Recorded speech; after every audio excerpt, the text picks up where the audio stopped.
welcome to the bench. We got a great show for you today. I'm all messed up now. Welcome welcome to my co-star Horace. Hello. I'm totally out of order. Now I'm just messing with you. That's fair. we got a great show for you today. Today we're going to talk about the grind, which is how to get better at sword whackings, the quest for getting better, the quest for moving your stick a little better. Just want to give everybody a quick reminder. We have a contest going on right now. Make your best WWE or WWF for the old school people, or NWA, AWA, whatever. Make your best professional wrestling style promotional interview. You know, that's like the Macho Man kind of like, oh yeah, brother, in Survivor Series, I'm gonna, oh yeah, you know. Make your best promotional video for yourself going to Ockfest this year. Whose ass are you gonna beat? How well are you gonna do? Let us know. Make it visual. Make it good. Post it on YouTube. Send me a link. And it's due before September 1st. The two winners of this contest get to be on the show. I didn't clear that with you, Horace. I probably should have, but Sure. We're having fun. I trust in you, Tanith. That's fair. Thank you. I appreciate that trust. I will absolutely abuse it at some point. Sure. Let's say hello to our two guests. We've got some awesome guests. We had to call a bit of an audible. Today we've got the fabulous Sir P1 joining us, along with our audible. We've got Myst D. So welcome to the show. Thank you. So let's take a look at the agenda today. We're starting off with, who are P1 and Myst D? What is the grind and why? How do you get better at fighting? Let me close this window. We don't want the bangs and the bongs. How do you get better at fighting? What does being good mean? How do you know that you are getting better at fighting? And what are we doing next week? We ready to kick this off? Hell yeah. Let's get after it. See, the burp thing is very important to me. Just a quick aside here. My son does this thing now. He wants me to say "excuse me" after I burp. So I am neurodivergent, much like literally everyone else that's probably here right now. And one of the things that I can't handle is loud clapping noises like that. I hate it. So I'll burp, and my son will be like, "What do you say?" And I'll be like, "Shut up, dude." And he'll be like, "Oh, okay, excuse me." So, so he's not here right now, so I have the opportunity to belch in peace and live my best life. So that belch was very important to me. All right, let's hit it up. P1, who are you? And for the record, who is Abu and relates to your story as well? We're going to still include Abu as part of your story and whatnot. Take it away. Floor is yours. Sweet. So for those of you who don't know me, I'm a pretty much Bell exclusive fighter as of right now, trying to branch out into Amp-Guard. But I'm based out of the Cleveland area. I've been fighting for about 9 years or so. And most recently, I think if there's anyone who has met me, probably would have been at Armageddon most recently, where Abu and I just finished our night trial. So Abu is also around the same experience skill level as me. We came into the game together, and rest in peace, stuck at the airport. I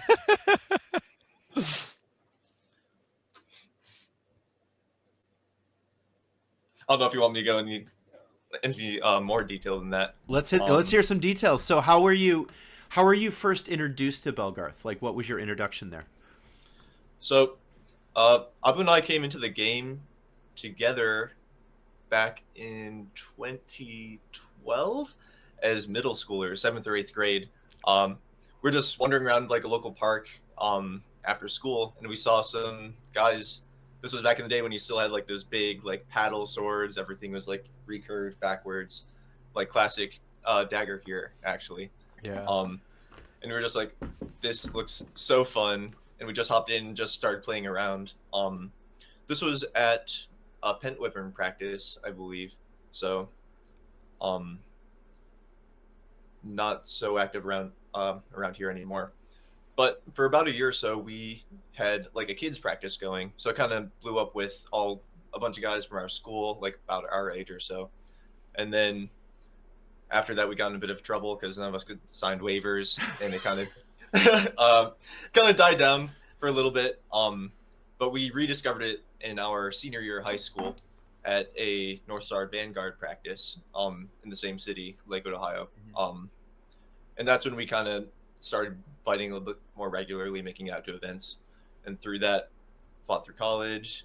Abu started a club at OSU.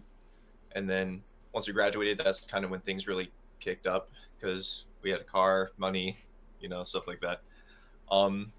But yeah. So you guys, so I'm just going to reiterate. So you guys are out of Cleveland, or you were out of Cleveland. Are you still out of Cleveland? Yeah, I'm Okay. still Cleveland, and Abu is out in Milwaukee right now. Okay. And started about 9 years ago, joined in as middle schoolers, took a break, came back, and here you are, and just got knighted. Yep. So now are we're you guys? both. Go ahead. Oh, sorry. Go ahead. I was just gonna say, yeah. Now we're both with the Q-Lix. This is Okay. our symbol. An old school unit, been around for like 25 years or so. Oh wow. Oh, yeah. Okay, that was actually what I was going to ask you, is if you're in a unit or not. So what was your introduction to the Culex like? How did you hear about them? Why did you choose to join them? So Abu and I were both members of Nova, the North Star Vanguard, for about a year or so, and then Sir D actually started coming to the local practices here. He was a member of the Culex, and we just vibed really well with him. He had a lot to teach us. He was like one of our earliest trainers, and we kind of had like a dual unit thing going on for a little bit, and then over time Nova kind of dispersed, and the Culex became our primary unit, Okay. and we've been with them ever since. Nice. I'm going to kick it over to chat and see if anybody has any questions for you, P1. So let me, while we're waiting for people to chime in, where did your name come from? How did you choose P1? Well, I was one of the token skinny kind of athletic guys at practice, so naturally I ran around without a shirt and 2 sticks. And there's another one that went to our practices of the same archetype, right? No way. Yeah. So everyone started calling us the prodigies for whatever reason. We're not that good, just maybe a little bit fast. But we had to duke it out like every week to determine who's prodigy 1 or prodigy 2. So we had like a little trial thing where we'd duel like a first to 5 or whatever, and I consistently came out on top, and I retained P1 until the other guy left the game. Nice. Interesting. Not because of me. Power. Now I prefer like player 1. I think That's a little good. bit less pretentious. That's what I thought it was player 1, and I think it's much cooler. Yeah. which is hilarious. Like, that's funny. It's like, oh, I'm player 1 in this game. Like, that's, and that's a flex too. That's just kind of like, that's right. That's great. I'm player 1. but it sounds like it's a deserved flex because if you consistently beat the guy and that was a contest, you earned the name fair and square. It sounds like It's a good story, at least. it's for a sure. good story. It is. Let's see. We've got, first of all, I wanted to thank Ricora88 for the subscribe, Rusty Ratman for the subscribe. I also want to thank Brazen for gifting a bunch of subscribes. So appreciate. Thank you. It looks like we're on a level 2 hype train. I don't know what that means. It sounds like it's cool. So that's also a good thing, I guess. Let's see. We got P1. You and Abu used to use some. Oh, you and Abu used some really neat asymmetrical punch shields. How did you come up with that design from Prophecy 7777? Okay, right on. That started up towards the end of our college days. So I'm sure we'll talk about it a little bit because this episode is about the grind. But we've kind of transitioned from a lot of different types of equipment over the course of fighting, and I had just started breaking into using like the typical like 26 to 28-inch round shield, and I kind of wanted to design equipment that was based on the idea of the ultimate passive defense and see what I could do to work from that. And I couldn't. I like the idea of having a strap shield, which has an offset center for where you grip the hand. Um, but I couldn't remove myself from the muscle memory that I learned with the regular center grip punch shield. So that's kind of where, at least from the rear, I have an offset handle in my punch shields, so I can brace it along my forearm here with just the grip. Then that also gives you the opportunity to turn it flat and do other stuff with it.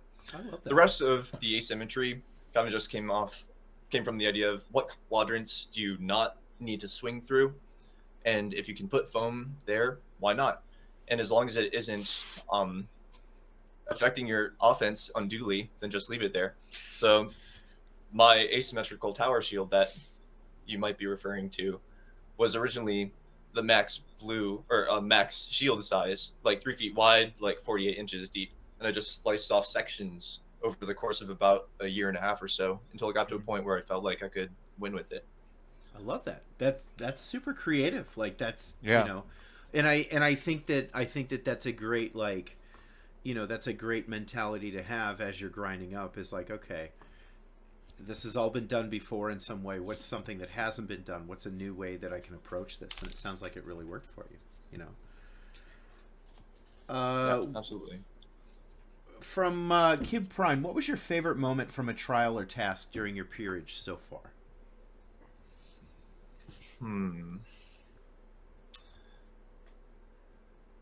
I think my favorite moment most recently was probably the end of my night trial when my final task was to beat Sir David, who is my knight, in a 1v1. And he picked up my tower shield that I've kind of grown to use as like my main, and a old school flail. And if you haven't fought Sir David before, he's very skilled. And as for whatever reason, flails have kind of moved out of the game. I'd say that's one of my biggest weaknesses. So I think I was stuck fighting him, trying to get a single win for like 30 minutes or so. Woo! I think just that last moment when I finally beat him, like barely, and like I think he was like an inch off from getting my back with his flail shot. So it was mostly luck, but just that feeling of relief and like, ugh, it's over. I got through it. Would probably be my highlight. Nice. We got an ad break coming up, but that's okay. We're going to keep going with questions while that's coming in. He was your favorite fight in your night trial, you'd say? At least definitely the most challenging, Okay. I think. A close second, maybe more challenging, would be one of the 2v1 challenges I had to overcome versus Kobe and Collister. Yeah, that sounds rough. Yeah, that was a tough one. As a new knight, what do you feel are the values that make up a quality knight? Asks Sir Roland the Monarch. That's an interesting question because I think being a knight is very subjective. There's no like hard criteria for meeting that. I think what attracted to me to becoming a knight in the first place was the overall feeling of reliability that you get from a knight. So at the end of a knighthood, you should show that you've completed some kind of rigorous study in whatever blend of the game that interests you, whether it be fighting, crafting, leadership. But as long as you can demonstrate that you are capable and reliable in any of those areas, then I think you've done your job, and that's what qualifies you. So that's what I'd look for in someone who calls himself a knight. Fantastic. You said that there are no set criteria for knighthood, and I really like that. I agree with that wholeheartedly. There's so many different facets of forms of service in our game. Okay. Horace, you got any questions for our guest, perchance? No, I really like your story about coming up in the game and your shield work. I don't know if you remember, but the first time that we ever met was at an Olympics, and I saw you fighting some people, and then the team that we lost to, you ended up fighting in the finals. And I Mhm. had saw that you, and I was like, this guy, he's gonna be really good. Like I could just watch you fighting, and I was just like, he's like so athletic, and I was like, I feel like a few more years, like he's just gonna be like crushing everyone. And yeah, that happened. That's Sweet. good to Good see to it. hear. Yeah, I Was that just the 2-man or 4-man? was a 4-man. Okay. Yeah, Yeah, yeah. I and I think remember. I like mean, I wouldn't say I met you at Gedden last year, but I saw you at Gedden last year, and that was kind of my first recent experience across Belgarth and Gedden and whatnot, or in and I was just kind of, I remember seeing you because you're tall, you're distinctive, and I remember seeing you being like, wow, that guy's fucking good. Like I remember just you lighting people up. I was like, man, that guy's got it. Okay. So Thank you. that's awesome. And then I heard that you did it in a short amount of time, and really busted your butt to and Boo both just busted your butt to get here. oh, I actually do have a question. Let's So hear it. I you and Abu are like terrifying to fight together. Do you practice fighting together like on purpose, or do you just know each other well and fight together well? I think it's really just like that chemistry you get from having fought together for a long time. Yeah. Um, he's been out of state for the past like 4 or 5 years, so we hardly get a chance to practice together anymore. But when we do like meet up, we I don't know. I guess like we pick up on each other's timing and aggression similarly because we're sparring each other for 3, 4, 5 hour Yeah. sessions. So I think like if you have that matched pace and the matched tendencies, then when you're standing next to someone, those same cues that you use to start moving or to react Yeah. in certain ways kind of line up naturally. Makes sense. I want to give a shout out to Bugbear Mage for gifting a tier 1 sub. Thank you much. Appreciate it. Also want to mention that there's an event, it sounds like this Saturday in Terre Haute, called Heroes Forge. Everybody please feel free. This is what this stream is for, is the promotion of the game. So if you guys have an event coming up or anything, go ahead and terrible Haute. Everybody, feel free to post about your event. Use this stream to promote whatever event you're doing. Same goes for like AmpGuard or DAG. Like you can promote your events here too. I don't want to hear about if you're selling something on transmissions on Facebook Marketplace. That's not the right spot for this. But anything foam fighted related, like please feel free to don't feel like you can't promote stuff like that's the plan. That's the plot. That's why we're here. Yeah. Misty. Misty, the Audible who's come in, which I'm super excited about. Misty and I are friends. I've known Misty for some time now at this point. A couple years now. It was like yeah. I want to say 22. I feel like it was pre-COVID. Maybe. I don't know. Maybe. I don't think it was. Oh, okay. Fair enough. Yep. See, I don't know. I lose all track of time. Take it away, Misty. Who is Misty?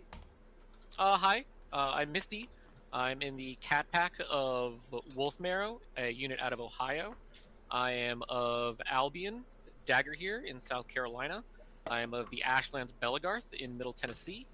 And I am in the Barony of Port Union in the Kingdom of Crystal Groves. I first started picking up a foam sword in like a structured way that wasn't just backyard stuff. Was at I want to say Chibi Paw was the name of it, a small convention in South Florida.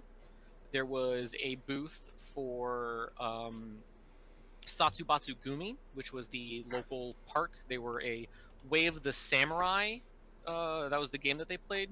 Single-sided, small weapons. If they were under a certain weight, they were allowed to hit you in the head. Very unsafe. Did that for a couple of years. I was just a weekend warrior. Didn't really care about getting good. It was just something that I thought was fun. We all started to gravitate towards Dagger here at the time. I went to a summer slaughter. Then I went off to the military. Didn't do anything for a couple of years. Disappeared. came back at the end of 2015 was when I got out. And it was being able to get back to fighting was a big motivator in like getting me through those last couple of years or those last couple of months. And so I got out and I was hitting up friends all the time. Let's go fight in your tiny backyard with no lighting in the middle of the night. I don't care. I just need to hit something. I need something to hit me. I need this game again. But again, it was just a weekend warrior, just having fun.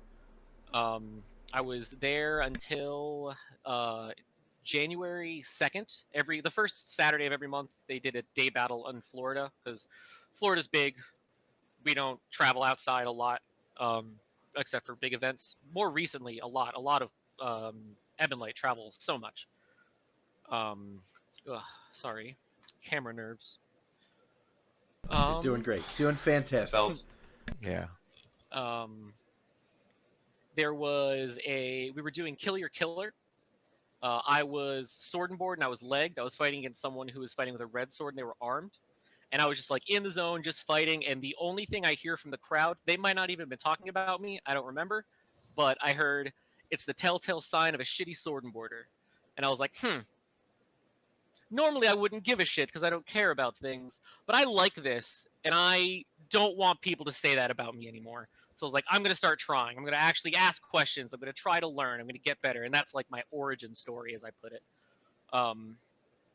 A few months later, I moved from Florida to Tennessee because that's where my parents were at the time. They still are.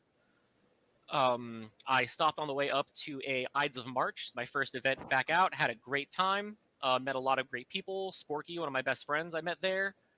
I think I met him at a High Spires event before that, but doesn't matter, details. And then 2 weeks after that was SKBC Georgia. And that was my first AmpGuard event.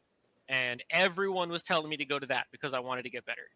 And it was incredible. I met Peter for the first time. I met Brett for the first time. I met Anatole for the first time. I took shot creation with Brett and Anatole, and that revolutionized the way I think about fighting, because before it was just chops and wrap shots. Those are the things I know how to do. And then they were like, stop, break down, think of something weird, see if it works. If it doesn't work, don't do it. If it does work, keep doing it. And that's mainly been my modality for fighting since then. Has just been, if it works, do it. If it doesn't work, don't do it. But be weird. The arts part of martial arts is self-expression, and I'm a weirdo, so do weird stuff. I love it. I joined a unit for a while. I'm currently in a different one. Time passes. There was a stunt in my growth for some life stuff, and then COVID hit, and it's just been growth from there. I currently live in Virginia. Yeah, that's the meat and potatoes, I guess. Now, would you consider yourself primarily Bell, primarily Dag, primarily AmpGuard, cross gamer through and through? I consider myself a combat sports practitioner. Okay. So I've picked up Muay Thai and boxing to get better footwork for foam. So Nice. it's just combat sports. If it's striking, I like to do it. This is just my favorite one. Heck yeah. I mean, if I had to put it to it, I'm a Belagarth fighter. If I have to do it, I don't know if someone referred to me as an AmpGuarder, I might feel a type of way. Let's take it to chat and see if we have any questions for Myst D while we're waiting for those questions to queue up. I love how you say that I fight weird, and I know a lot of people in chat are responding to that very positively. Like, weird is good. I love weird. I saw you fighting the other day, or not the other day. I saw you fighting somewhat recently, and you had a strap shield that was, strapped to your arm in two places, and then you had going Florentine. And I thought that was super cool. I think something's there, I agree. Oh, I completely agree. There's something there. Do you have anything in the works that you're willing to talk about in terms of, like where you're going with with weird stuff that you might be doing, experimental stuff, any experimental equipment, etc. Hi, Mom. Yeah, absolutely. I'm running off to grab the shield in question. Heck yeah. So the idea behind this is, like I said, I had turned to boxing to learn some stuff, So a lot of the inspiration that I took from there is like head movements. I like dipping my shoulders. I like dropping at the hips. I like getting range on people. I like slipping out of shots. And what I've seen on there is, or from boxing, is that the Philly shell is a very passively defensive fighting style. If people don't know, Floyd Mayweather popularized it a lot. You keep this arm to block the body and the liver. This hand blocks the jabs. You kind of duck away from stuff, right? So the idea is getting a shield on the arm so that my hand is still here to be able to threaten stabs and block, and then I'm basically just fighting like lefty sword and board with an extra sword over here that can stab you at any time. I started on the left arm. I've moved over to the right to try it for to fight with a red sword. But yeah, I'm in a Discord where I've talked about some theory with it, and they've called it the Philly Flow, and I love it. The Philly flow is hilarious. I Yeah. love that too. I love it. I'm not. Yeah, it's great. Yeah, like I said, be weird. Just try stuff. You never know what's gonna work. Sir I Roland, think on go the ahead. red episode, that's what Fox had brought up. That was one of the things Fox had Mm-hmm. brought up. He gave me a shout out about that shield exactly. But go ahead. Sir Roland the Monarch asks, Myst D, as a cross gamer, what is the hardest thing transitioning between different rule sets? I'm gonna have to say legs. In Belagarth, there's the dead leg down versus like for those who don't know, who just amp guard mains, if you get hit in the leg and you go down onto the leg, if the leg that is undamaged, if that knee is off of the ground, the knee that is on the ground doesn't take damage. That's not in amp guard. Or it's not because of the other knee. The other knee doesn't matter. It's just if you hit the other leg, it's down. Like the I don't know. So there's just little nuance stuff like that. Ooh, yeah, not kicking amp guarders. I really like kicking Belagarthers when they run at me. I can't do that over there, and it's sad. As much as some of them may deserve it. Well, if they come to our game, I'll give it to them. Record88 says, do you travel for most of your fighting or making some Oh. groups in Virginia? Travel constantly. There's some stuff here. It's okay. When I'm home, I'm mostly like resting. I only go to like small practices and stuff in my local. I have some really high tier stick locally, so my practices are nice. But when it comes to events, I don't live here.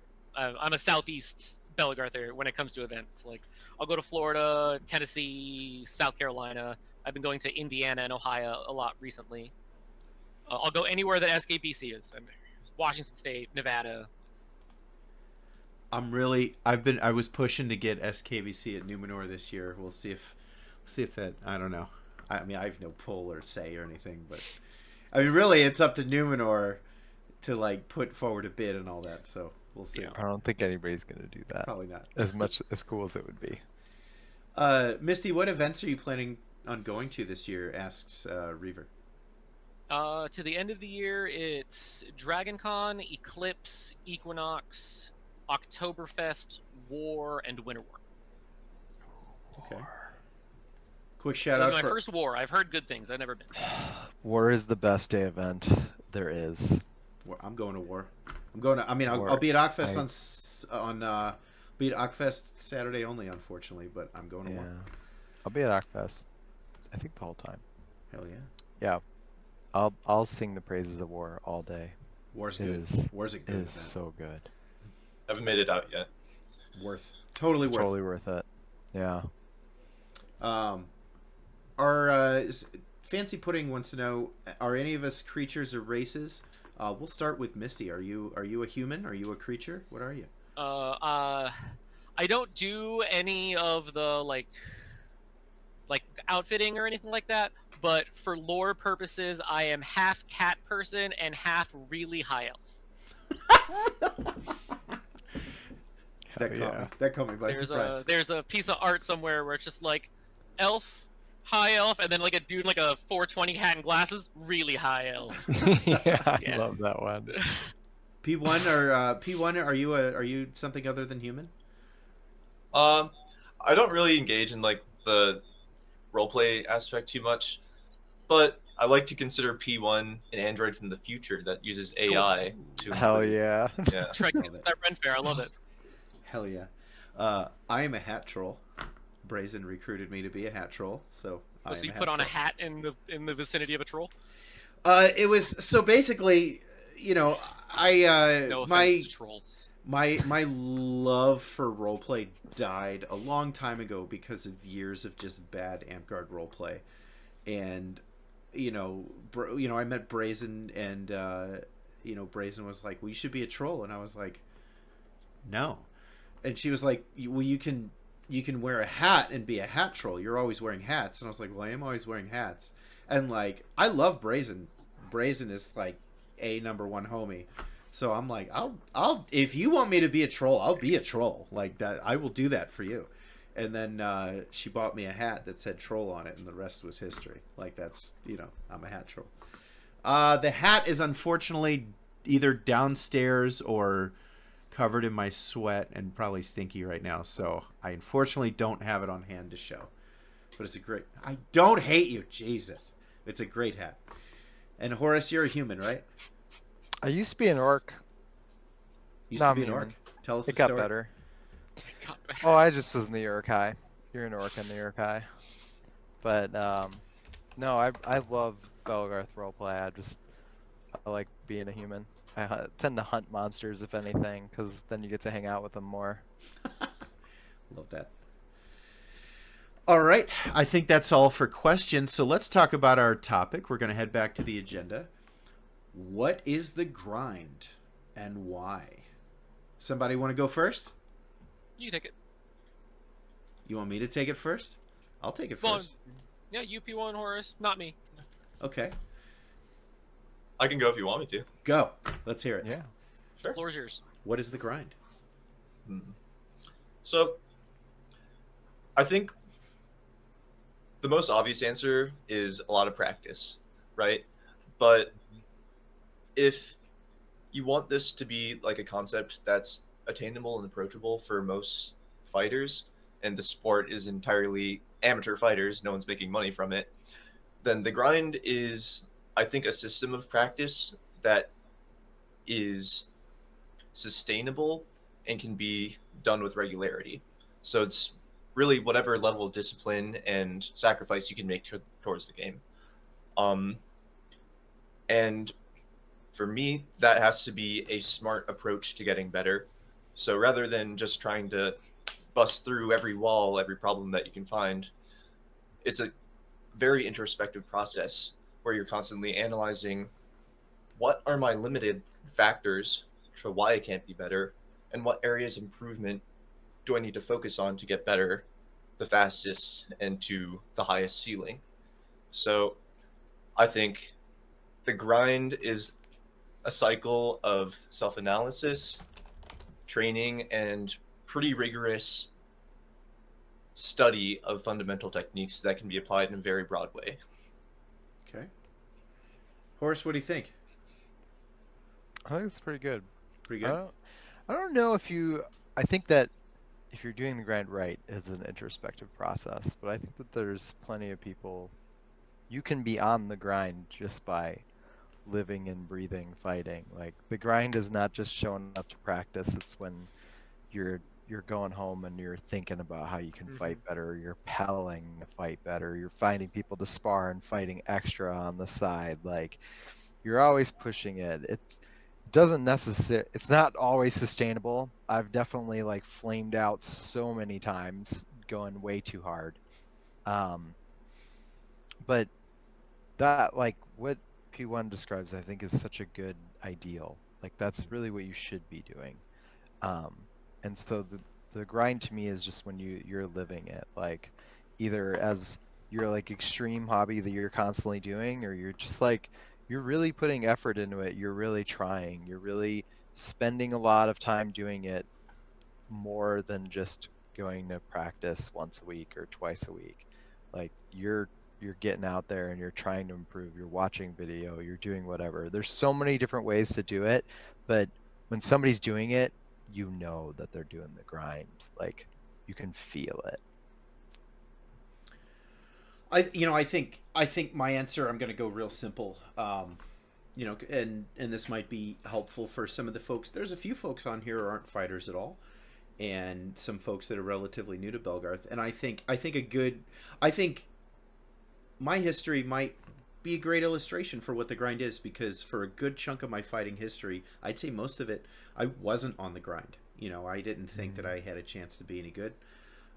So I was just, Amtgard and Belgarth and stuff to me were just, we're having fun. I'd like to think I was good, and, I had fun doing it. I was just having fun.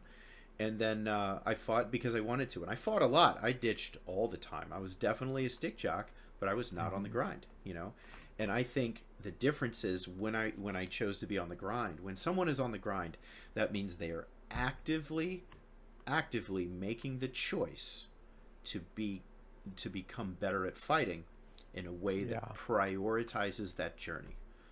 Yeah. So, I think that somebody can go to an SKBC and get better at fighting. They might not be on the grind. They might take classes that'll help them get better. I think the grind is when you prioritize getting better. Like, I'm not going to drink this event. I need to get good. I'm not going to, I'm going to drink less, right? I'm going to go to SKBC instead of, event X, Y, and Z, because that's where I'm going to get good. I'm going to go to SKBC instead of this wedding I'm supposed to go to, I think the priority is the important part, and the actively making that effort and doing as much as you can to raise that skill. Misty, what do you think?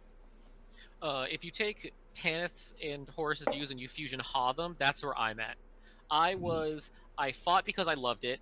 I loved to do it, and I liked getting better at things that I like to do, but it wasn't like I have to do this, I have to do that, I have to grind the stone or whatever. It was just I like fighting, and when I'm not fighting, I'm thinking about fighting because I like fighting.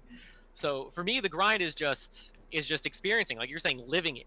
Just fighting is who you are in your bones, so you're gonna do better at it when you think about it because it's natural to you.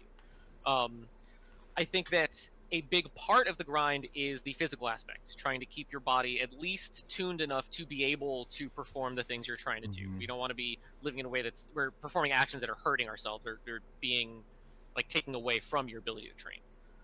But yeah, like training for me is falling asleep thinking about a fight and then waking myself up because I threw out the hand block.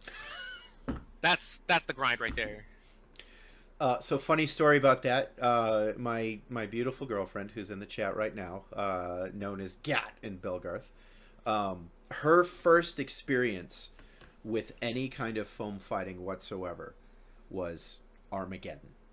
We were friends for a bit, and we started dating, and she had not been able to come to a practice, and I'm like, and Sydney says, "Hey, me and Mom are coming to this event.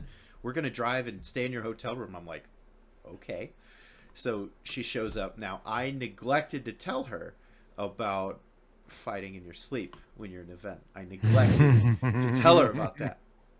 So, and okay, I got to give her a shout out. We sparred a couple times. She did kill me during one of those spars. I was actively trying, and she killed me. It was great. I'm very proud of her. So like, and it was also the first time I think it was pretty sure it was the first time we've ever slept in a bed together too. So we go in this hotel room, we start falling asleep, and it's just, it's kind of like this romantic, like, oh, it's our first little sleepover. And then I'm pretty sure I punch her in the face in the middle of the night. Like, I'm just throwing a block, and I'm just like, wow, She's just like, what the fuck? I'm like, oh, I forgot to tell you about phantom blocks. My bad. I was not allowed to sleep near her after sword fighting. Practice, events, no matter what, because I just, in my sleep, it's like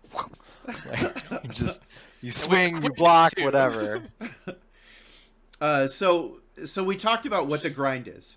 Oh, it's the boob. I'm sorry, I punched her in the boob. We talked about what the grind is. Why? And this can be, the why grind is an entire show on its own. But I'm gonna go in reverse. Do you want me to go in reverse order, Misty? Do you feel comfortable going first? Sure, yeah, that's fine. The why is something that is going to be unique to every single person. Your driving force is going to be unique to you. No one's lived your life. like I said, for me, it's because I just love it. I just love the act. I love doing it. I love thinking about it. So I want to get better at it. I want to be known as one of the best. It's a want for me. For me, it's just passion. But some people, it's God. That's for me, passion. Horace, how about you? Oh wait, I'm next. Oh, No, man. sorry, I went third, so I'm next. Yeah, it's your turn. Yes, I fucked it all up It's again. okay.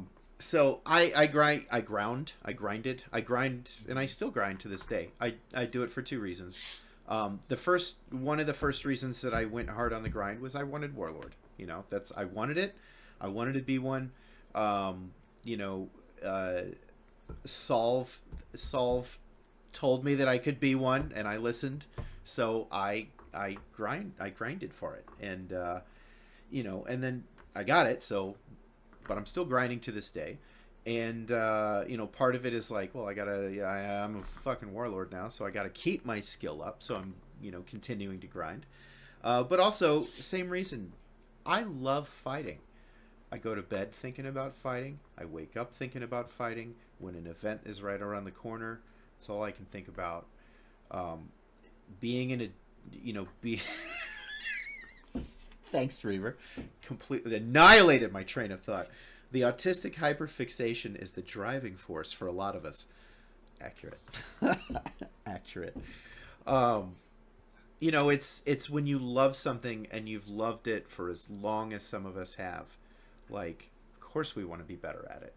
Of course we want to have more of those moments where you're the hero, and there's just nothing more than that feeling of like, there's nothing more than feeling like I just ran a ditch line and I'm looking back and I'm like, I killed every single one of these motherfuckers, or most of them, and like that feeling of just like, yeah, like I live for it, and so that's why I grind, is I want to have more of that feeling. And it's just fun. It's fun to grind. I like getting better. I like doing it, Hell yeah. Horace, what do you think? I was talking to Tisco once. I was driving to a concert, and he asked me, "Why do you fight?" And I think that the question of why do you grind, why do you fight, is like such a good one. And I think Misty's right. Everybody has a different answer. I need to not look at the chat. So I am the same way though. I fucking love fighting. Like the blood pumping, I think that I didn't realize a long time ago that fighting was one of the only ways for me to the easiest ways to just like be where I was, to like be totally there. Mm-hmm. And I just fucking love hitting people. I like getting hit by people, and I want them to fucking earn it. And I just love like the arena, like getting in there and blood pumping, like can barely breathe, like just and it doesn't like, it gets worse every year. Like now using a shield is like not fun. Like it's got to be closer to like death, and like you just that like that line between winning and not winning. It's like ugh, I don't know. I can't even put it into words. But that's why I grind, because the more you grind, the more fun you have, because the more you win, and the more you win, the more crazy shit you can do, and the harder you can go, and the more badasses you can fight, and it never gets old. I want to take a few shout outs from chat here. First, Reaver says I grind to catch up to P1. There's no bigger compliment than that. That's huge. The ongoing arms race. San says, when I started Bell, it was Dag, but still, I wasn't good at anything. And when I started fighting, I was good at it. And I've just been obsessed ever since. Yeah. And I love the first that. thing where you felt right with it. Yeah. I love that, because that's something I certainly take with me in my day-to-day, is like, when you're maybe feeling low or feeling down, and you're just kind of like reminding yourself like, I'm not a piece of shit, that you can, I like that. And then the last is the chat was blown up about how slightly homoerotic that Horace's description of his interest in fighting was. Welcome to the Amir. There's an old quote, old quote from Amtgard centric quote that was like, Amtgard is about two honest. This is from the 90s. It's like Amtgard is two honest men touching each other honestly, or something like that. So, homoerotica and fighting has a long history, I think. So it's since the first days of cavemen playing with each other's sticks. It's just been, they just go hand in hand, I think. P1, why grind? Good. Well, first, just to respond to like that feeling being in the moment, fighting totally is like one of those ultimate forms of self-expression, isn't it? Yeah. Yeah. Totally. It's awesome. Exactly. Like responding to other people is like a conversation, but also like imposing yourself out there. Yeah. Yeah. It's good. like a culmination of everything that you are and everything that you do. Yeah, absolutely. But as for the grind, but personally for me, I just like to be good at like what I do, and just that act of improving is what's fun to me inherently. But I think there's also a few more universal components to it, like that primal feeling of catharsis. So like the grind is like working towards something for a period of time, whether it's making out of the first round of a tournament or getting knighthood or getting warlord, like that feeling of achieving something that you've worked really hard towards is pretty awesome, and something that you won't get just from one or two practices. I think fundamentally, on maybe more intellectual level, is like my swordsmanship philosophy is that you should do what is right to win. So if the goal isn't victory ultimately, then maybe you're not truly a swordsman. It's not the game, it's not the objective of what you're trying to do. So the grind is trying to reach that ideal of how can I win in any given situation. Makes sense. All right, let's move on. How do you get better at fighting? How do you grind? Who wants to Be nice start? to yourself. Misty, you want to start? Sure. Be nice to yourself. Be nice to yourself. So many people beat themselves up. So many people turn a great day of fighting into a loss because one fight that they thought was going to go their way didn't go their way. First and foremost, be nice to yourself. Studying footage, very helpful. Being mindful while you're fighting. I like to go into a practice with a little mini game in my head of I'm going to block 3 shots before I throw a return, or I'm only going to attack these 2 quadrants. Just anything that turns playing the game on your average weekend into a training session without taking away your ability to play and have fun. Because again, for a lot of us, it's passion, it's love, and you don't want to take that away by making it work. Absolutely. P1, what do you think? How do you get better? How do you grind?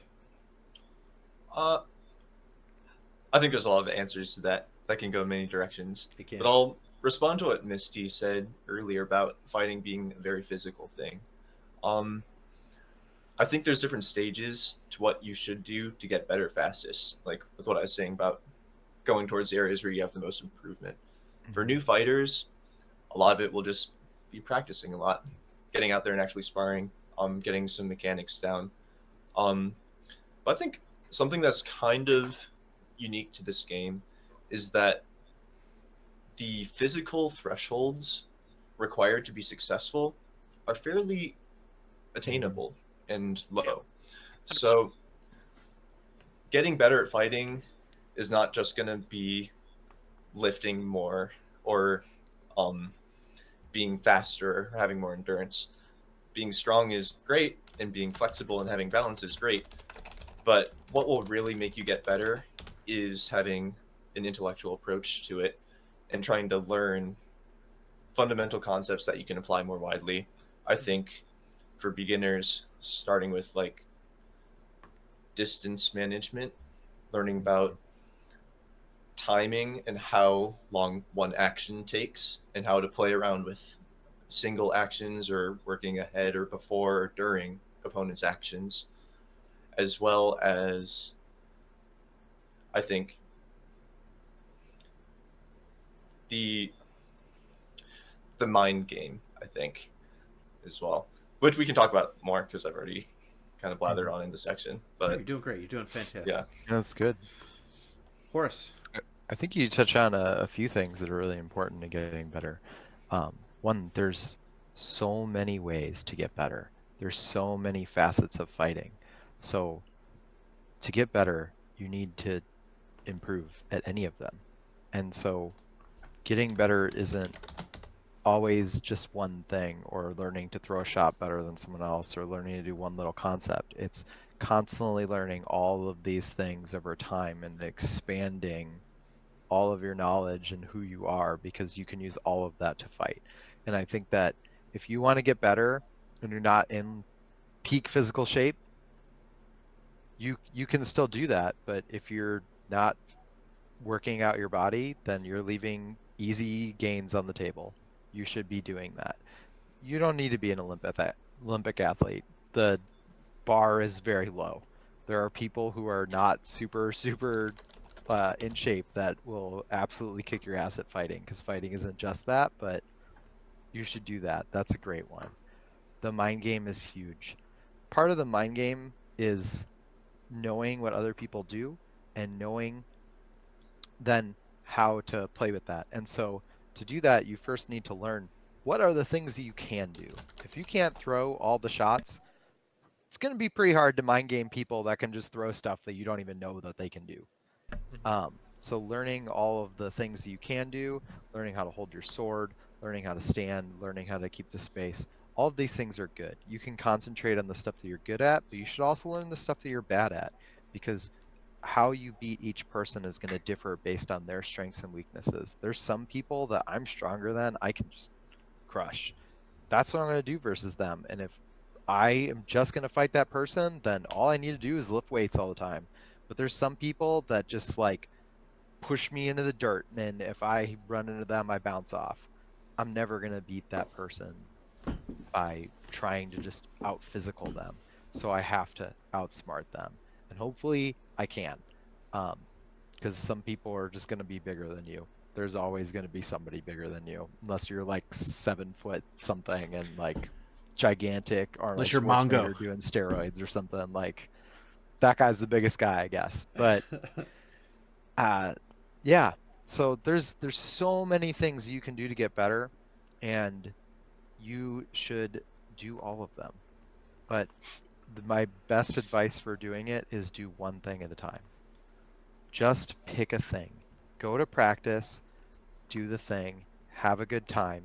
If you're having a good time and you take it seriously, but you don't beat yourself up for if you fail, just go have a good time and practice that one thing. And if you practice one thing and you go to 50 practices a year, then you're going to learn 50 things a year. And trust me, you're going to pick up more than just one thing every practice. You're going to pick up a lot. So keep practicing it, and do as much as you can that you can continue to do, and just keep adding to your skill set, and over time you'll just get better and better. Every loss is a lesson. I think it's interesting that. Oh, sorry, Dan, if you want to go first. Oh, No, go ahead. no. Go ahead. Please Say go your ahead. thing. I think it's kind of interesting that you said. I think you outlined two different philosophies towards getting better. One is the deductive kind of process where you said, what are you good at and what are you bad at? To ask those questions and answer them in a meaningful way, you have to, what is good and what is bad? What are good and bad things to do? Mm-hmm. I think if I were a complete beginner watching this, then I would recommend watching something like Combat Geometry or I'll self-plug Combat Anatomy, something that's based on something that you can draw out on a piece of paper and determine, can I hit this guy now or can I not hit him now, and why? Because my equipment's there or not? Because I'm too far, too close? And having like a wider perspective that can apply to many things, so that at a glance you can tell if you're good or bad at something.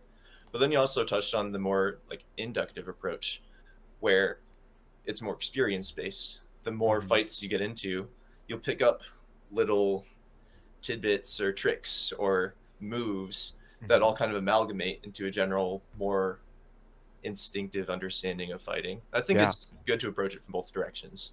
I think it's necessary too. And something that I love that you picked up on that, because there are absolutely two ways to think about the things. And in fact, our brains do both.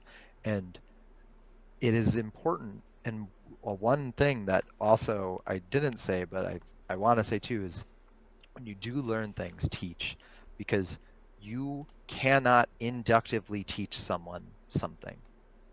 You sort of can, but you can't say it out loud. To say it out loud, you must deductively think of it. And so whenever you deductively tell somebody something and think about that, you still must then internalize that and bring that into you so that you can inductively do it. And so learning and grinding is this constant process of like inductively understanding things, running into the problem. Maybe you can inductively get past the problem, but then if you can't, deductively understanding why you can't, figuring out the answer, inductively learning that, and then slowly over time you're laying all of these like constant like lessons on top of each other, and you never stop that process. It just goes ever onward, and the people that you're fighting that are also grinding just get better and better. And so over 17 years you just watch the game get better and better, and I watch people like you come out and like you're just so much better than anyone was when how long have you been fighting? Like since 2012? I mean, that many that's 12 years. Like The game 12-year has changed fighter a lot. back in the day probably wasn't that when I started, they weren't that good. No way. And so it's very, very cool to see how like we all bring each other up, and like everybody who's doing it and doing well is doing that though. They're constantly doing both. Teaching other people is why having a journal is so good. Nice. Yeah. If you're a Journaling. squire and you don't have a journal, get one, because teaching yourself is just as good as teaching other people. Yes. Hell yeah. Before I take my pass at it, there's a ton of great questions that have come up in chat, and I want to address these. Do you guys ask for help with certain things? If so, how do you approach that? From Fancy Pudding. I think the best way to ask for help for somebody kills you on a ditch line or the battlefield or something like that, take them aside afterwards and just be like, hey, what did you do? Walk me through it. If they don't, outside of like, hey, I need some water or something, if they just say no, then fuck that guy. Like, they absolutely should. And it's if somebody asks me how I killed them, that is a highlight. That's like, ooh, A, I get to teach somebody. B, I get to think that I'm really good for a second. Like that's awesome. Ask And people. seeing them kill someone with that shot later. Oh, that's That shit huge. hits. Like they did that, and then I taught him that. It's like a great time. Second thing is like, you can just approach people. If they're a lot of times people are they're there to have fun. They might have an agenda. They might be overwhelmed with peopling and stuff. So they in those kind of circumstances, if you just say, hey, I'd like to learn from you or something, they might not be available in that moment, but feel free to approach them after event or set up some time with them. I think there is important clarification here. I think there is a way to ask somebody, and that means to ask them multiple times. So like, like if somebody comes up to me and says, hey, I want to get some spars with you later, or hey, I want you to maybe teach me some shit, I will forget instantly. I do get asked that a lot at events, and I'm not going to remember, and I'm certainly not going to initiate, so like if you ask somebody to spar and they're not available in that moment, come up to them again and ask again, because chances are they get asked that a lot. I'm going to speed through these, so folks on the show, like, chime in if you have something you want to say about it. I'm not going to go through and I think you're really great about that, and I just want to add that like all you have to do is be polite. Mm-hmm. If they're a dick back to you, not worth your time. You're not going to learn as what you want to learn anyway. If you're polite about it, they might not have time. They probably will another time. Maybe you never talk to them again. They don't come back. But if you do that enough times, most of the time people, they want to show you how to be better. They want to show off their skills. They want to teach. How did you know what the right thing to work on was? How did you or do you figure out what you need to work on next? That's a great question. Thank you, Avalon Valkyrie. Um, a lot of self-reflection in fighting. Anytime you die, ask why'd you die. If you find yourself dying to that same kind of thing multiple times, that's a pattern and something that we worked on. Film study, film study, film study, film study. Put it on YouTube and go frame by frame. You can study every micro movement you do. It's hard, but it's a great way to learn. If you pause it and you hit period and comma, it goes frame by frame, Single forward frame. and backwards. Yep. Yep. Question for Tanith. What was the hardest part of your grind for Warlord, and why was it 8, 9, and 10 Orders of the Warrior? The hardest part of my grind for Warlord. The hardest part, I think, I think in terms of like the time period, sure, 8, 9, and 10 was definitely the hardest. Because most Warlords and Amp Guards sit out of tournaments that are not Kingdom level. They want people to have an opportunity. They want the baddest Duchy level fighter to win that tournament. And they want people to have the spotlight and glory and succeed. So a lot of Warlords will sit out of Duchy level tournaments, Barony level tournaments. So that means when you're fighting in a Kingdom level tournament, especially if you're grinding for Warlord and people know that you're grinding for Warlord, there's gonna be a Warlord there. At that tournament. Warlords all talk to each other and make sure that, tournaments have at least one. And that's not a gatekeeping thing. That's a respect thing. They want somebody to know that they have cleanly beaten another Warlord in this tournament. And so, there's no question whether or not somebody deserves that award or not. So that's why it's kind of the hardest stage, is because you have to ascend that mountain. You have to beat not just the other Warlords, but you have to beat the other hopefuls too. There's been some tournaments where, like, I was fighting against some people that were at the end of their journey, people that are Warlords now, and I had to beat them to get mine. So like I think that's part of it too, is the other hopefuls. For me, if we think of like what the actual hardest part of that journey was, it was all the mind. The skill was developing. I was grinding the skill out. It was being in that tournament and saying, I'm good, I'm valid, I can win this, and not having panic attacks. So like, a good example is like have always been notoriously been bad at single blue. I'm much better now. I've kind of gotten over that hurdle, I think, but for a long time I'm just so bad at it, And in any Amp Guard tournament, it starts with single blue and then goes Florentine, Sword and Shield, blah blah blah. So I'd always do these tournaments. I'd get my ass handed to me, single sword, and then I'd be like, well, fuck me, I guess, right? So what I told myself is, I said, I need to get third place. If I get third place in single sword, I can win the tournament. And that's not, I'm getting points, but also like it sets an achievable goal so that my morale doesn't tank. And I think every tournament I won, I got third place in single sword, or second or something, because then I had that morale boost. I achieved the goal that I wanted, and then I was able to keep my confidence high throughout the match. So yeah, I'd say mentally was the hardest part of my journey. I got one more question, then I'll give my take here. As a newer person, fought for 2 years, then coming back from a 5-year break, it feels like there's so much to improve on. What do you think is the first to focus on? Footwork, shots, etc. I feel like I'm in the weeds, and everything I recognize I need to get better at. What do you think? I think footwork is a pretty broad category of stuff that I think people get bogged down in what is good work or bad footwork.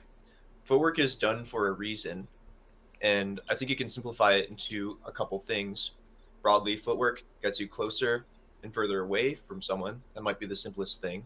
That's what we call distance management. If you're close enough to hit them when they don't expect to be hit, that's good. If you're close enough to them for them to hit you and you don't want to be hit yet, that's bad. And you can take that really, really far. Footwork also changes which side of your body is facing forward. That's really important, especially if you have a shield, right? Because then you can do stuff with the part of your body that has defensive equipment versus offensive equipment. It might not matter as much when you're single blue. There's cases when you might want to have your off foot forward, but I think just identifying what a single basic action does will help you figure out how to apply that more generally. In this case, putting your left foot forward or right foot forward or shuffling. There's a million different ways to move your feet. Horace, Misty, what do you think? What should somebody agree, learn first? Footwork. Footwork's crazy. My go-to advice for any person that's new and really wants to get better is fight single sword, offhand, using footwork as your first line of defense. That will sharpen most of the basics of combat sports, your range control, your angles, your attacking and blocking. It's just so much condensed into a very difficult thing to master, and your left hand gets good. Who's mad at that? I'm gonna buck the crowd here. Go ahead, Horace. You were getting ready to say something. No, I want to hear how you're going to buck the crowd. Bucking the crowd. I disagree entirely. I think that somebody that fought for a few years and has taken 5 years off or whatever, come back in and just overwhelmed with what they're supposed to learn, right? Do what's most fun. And that's how I think most of the grind should be. And the reason I say that is, like, I think when you're at the level of, like, P1 and Misty and Horace and myself, like, when you're at that level, you should stop it, Misty. You know you're a phenomenal fighter. Stop it. Yeah. That's why you're on this show. You know, I think when you're at the levels that you know these folks are at, yes, you should absolutely be doing this crazy shit like offhand single sword against a horde of people and grinding your footwork out and all this stuff. I think when you're new and you're like, I'm awful and I want to not be awful, you know, when you're a new fighter, you're going to get beat all the time. That's just math. That's how it works. You're going to lose. And it's not fun. Losing sucks, you know. And not in all cases. Like, sometimes it's fun to lose, but most of the time losing kind of blows, especially if you're, like, at an event and you're, like, 3 hours in and you haven't won a single fight. Like, that's demoralizing. And so, like, I think a lot of times people get caught in these traps where they, you know, they're like, well, I got to fight single sword, you know, and those kind of things. And it's just like, it's some, you know, I think when you're grinding it out at first, use a wacky thing. You know, I fought sword in Middle Medu for a long time. Like, just do wacky stuff that is fun and build your skill set that way. So you're still having fun, even if you're getting your ass handed to you. I think there's a few exceptions there. Like, I don't think you should always be picking up a polearm and using it if you want to get good at fighting overall, you know. I don't think you should be using a flail a lot when you're trying to get better at fighting, because there's kind of some cheats that give you some easy wins, and that's a trap. I think you're not building fundamentals by doing that, but, you know, have fun doing it, and with fun builds enthusiasm, and with enthusiasm brings skill, you know. That's my thought. I was going to say something very similar in that I think you put it far more eloquently, though. But find the thing that you like to do. Like, don't... I will talk until I'm blue in the face about how good single sword is for your fighting. But if you don't like fighting single sword, don't do that when you're 2 years in. Like, when you're 10 years in and you can't fight single sword still, maybe then we'll be sitting there fighting single sword. If you want to learn a specific thing, that's going to help us do that. But if you just think sword and board looks super cool, or you just think red is like the thing that you love, like, go fight that, keep fighting. And the best thing that you can do to get better when you're newer is find someone that, like, you can sometimes beat and fight them a lot until you can, like, go 50-50 with them. Because if you fight somebody a lot, it's going to be hard to do anything but go 50-50 with them, because you're going to keep adapting to each other. Yes. And then just keep finding, you know, whoever's available, learn what they do. Whoever's available that's good, learn how they fight, learn what's available to you there. And then when you travel to events, find people who aren't those people and fight those people and learn what they do. Learn how they fight. Learn what they have to offer. Because there's so many things to learn, and footwork is going to be one that is a vast topic that's going to help you so much. But some people cannot tell you how to move their feet. They are terrible at it. They can be warlords, and they will come to Belgarth, and you'll leg them over and over and over because they just never move out of the way and just let you do it. It's just not going to help even if you ask them what to do. So find the people that are good at something and learn why they're good at it. Watch what they're doing and then try to learn to do those things. And then if you see someone and you're like, I want to fight like that, go fight like that. Imitate them as much as you can. Try to learn how to do what they're doing. Like channel that person. And if you keep doing that and you keep finding new people and you keep doing that over years, you'll get better and better and better, and it'll become more obvious what you need to learn next as you get better. And also, people that are really good will just tell you what you're doing wrong because they'll keep hitting you and then laugh at you. So there's that too. Copying people's powerful. When I first started, I went, like I said, at SKBC Georgia. I took a class from Bell, and he had a small little, like a rectangular shield. And I didn't want to directly jack his style, so I made it a heater, but I just did my best to copy him, and that's like the basis of a lot of my fighting. So yeah, the copying someone and working it is very powerful. I'm gonna yank the train back onto the track and give my answer about how do you grind, and kind of tell my story. I know so many good questions. I didn't want to skip them, but you know,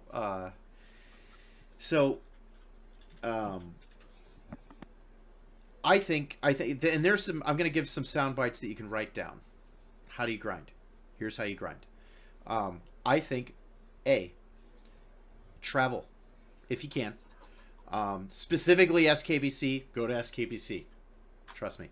But travel, go to events, fight as many good fighters. Thank you. Fight as many good fighters as you possibly can. Learn from them. And I think, as a part of traveling, go there to fight. And I've definitely harassed some people before that are like, I want to get better, I want to get better. But then it's ditch 30 and they're not there. You know, when you're at events, fight. Put in the time. Fight the whole time. Do what you can. Second, practice. Ideally, 3 times a week. That's the potato ratio, and I agree with it. You fight once a week, your skill goes down. You fight twice a week, your skill stays and plateaus. You fight 3 times a week, you get better. Now, obviously, if you never fight, fighting once a week will improve. But when you're grinding, when you're the average bell fighter and you're trying to get better, I think at least putting in some type of practice 3 times a week is the magic number. Third thing is take care of yourself. Get sleep. Eat food. Drink water. I am not in my early 20s. I can't get drunk in a camp chair and wake up and fight. I probably should never have done that. But get the sleep, get the food, eat the right food. Don't eat a bunch of belly bomb chili, and then expect to have a good day fighting. If you can, bless you. You got a better GI tract than I do. But, eat good food. Make fighting your priority. That's how you grind. That's in the original description. What is the grind? It's prioritizing fighting. That means across everything. That means the food you're eating. So I think that's travel, practice, work it into everything. All angles of your life. What does being good mean? What does it mean? What is being good? Sounded like a great idea when we threw it on the agenda on, Tuesday? Now I'm like, what the fuck? Was I high? Like, what does being good mean? It's a sliding scale. Yeah. It's context dependent. Being good is the person that's winning more. And when I say winning, I also mean like someone who's not cheating too. Like if you're good and every one of your fights is like needs to be litigated, that's probably not what people are thinking of. Like, when someone's good, right? They beat you up. or they give you a good fight. You feel the pressure. Um, so, being good is that, and then it's also your fighter like combat computer, your knowledge base. Like some people are good and they might think that they're bad or that they're not very good because they might lose certain fights that they don't understand why they're losing. But they might actually have like quite a lot going for them and they're just not quite utilizing it the right way to beat that person. And so being good is this amalgamation of all these things that you have all of these qualities that make you better and better at fighting, and you're utilizing them to then win the fights and win them cleanly. So that's kind of how I think of being good. And I also do think that being good is overrated as a concept. Like, it is a thing that we know, but it doesn't really mean anything to be good. Like, are you out there having fun? Are you out there enjoying yourself? Like, that's sort of what really matters. And like, you know, being good is just kind of a thing that happens along the way as to whether you're doing this stuff or not. P1, what do you think? What is being good? I think Horace pretty much nailed it. I'd say if you have to choose one aspect of being good, I would recommend striving for knowing what to do in any given situation over just trying to hit a little bit faster, a little bit harder. I think the knowledgeable side of knowing how to react and solve any problem that's given at you, or at least have a structure where you can work out a way to respond to a problem that's given to you, is what defines a good fighter. At the very least, a more consistent fighter, which I think is more valuable. No, that's a really good, yeah, being able to problem solve it. Yeah, I really like that. Misty, what do you think? I feel like you could argue that good is a first goalpost on your path of getting better at combat sports. Where to me, good is they have the basic fundamentals understood and they have the mindset of wanting to get better. That's what makes someone good to me. You can like someone who has awesome mechanics, all this stuff, but they just don't care. They're just a weekend warrior. Yeah, they're good. They're all right. But like someone who's good, they have the mindset. They have the like the 101 down. They're ready to step into 203 or whatever. I didn't go to college. I don't know how those number system works.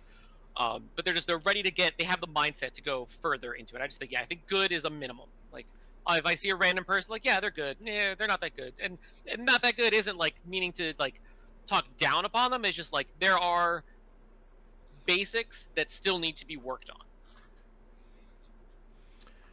For me, I think if somebody's good, okay, there's a chance that they can win the first few fights with you, but they're going to be winning the 5th fight and the 10th fight. You know, once the storybook is being written and we're on chapter 7 of our fighting story, you're still winning.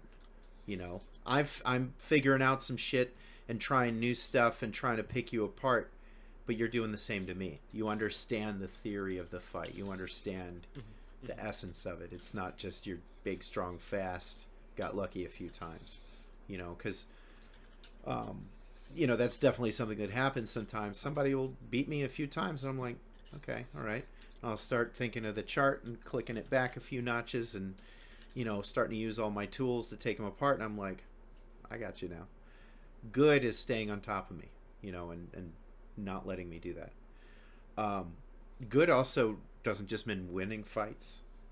Good can also mean looking good while fighting, you know. I think throwing some... Say again? Marketability. Yeah. Like, we're all having fun, you know, and like if you're throwing some fun spins or doing some wild stuff that, you know, looks really good, that's good, you know, to me, I think.